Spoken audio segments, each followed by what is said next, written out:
Libraries, websites, newspapers, and social media platforms like X are the most common sources of public information. Most of the information is always either in soft copy or hard copy. However, these efforts seem to have been focused on a section of society, leaving out the visually impaired and those with speech impairments. For example, when government prints out these laws, they are printed in hard copy. When government uploads some of these laws and public documents, they are uploaded onto the internet, onto the government website, but we usually see sections of these populations, like the blind, often neglected. Actually, they are missing out. So we need to see that we should be included. The program should be inclusive, and within the laws and the policies, they are talking of inclusion. But inclusion has not come to a reality because many people, especially people with visual disabilities, have been left out. The councillor in Kabale, who represents persons with disabilities on the LC5 Council of Kabale District, he shared with us that his constituency, people with disabilities in Kabale, barely know nothing.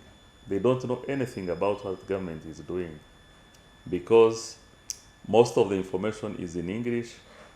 Most of the information is disclosed at public meetings, and yet accessibility of these spaces by that constituency is challenged.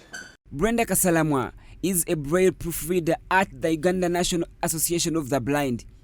She is among the many that struggle to access information, especially information in magazines, newspapers, and other textbooks. She says every time she needs information from a newspaper, she has to find someone to read for her. Brenda says it is hard because of the nature of work schedules. Rarely do people have time to read for her the whole paper.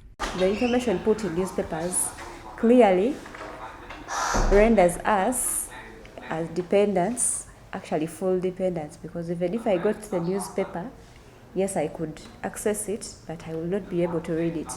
In any case, I will need a friend to sit down and read to me line by line and page by page, which is very tiresome. It is also very frustrating, and no one that is also time wasting. But you have to consider their work. Someone has to put their work aside, then sit down and read to you a newspaper.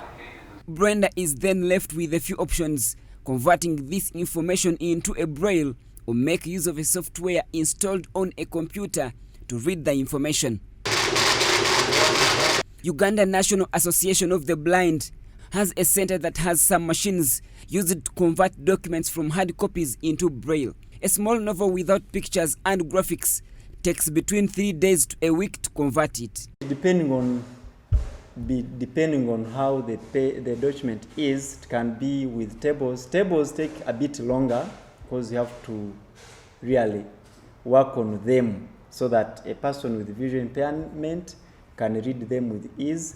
Pictures also, graphs, the same. But if it is just plain text, like 100 pages can take like 3 days, depending also on the expertise of the transcriber. To avoid waiting for these many days, one has to make use of a special software, Job Access with Speech, commonly known as JAWS, to read all the content online or documents in the software form. JAWS software is a special screen reader software specially designed to aid blind persons to access information using a computer or smartphone. This software reads everything one types or every key touched by producing sound which one is able to hear. However, one must part ways with about $5,000 equivalent to 18.7 million Uganda shillings annually to acquire a license to use it. This amount of money is way beyond the reach of not just an ordinary Ugandan, but also people with visual impairments.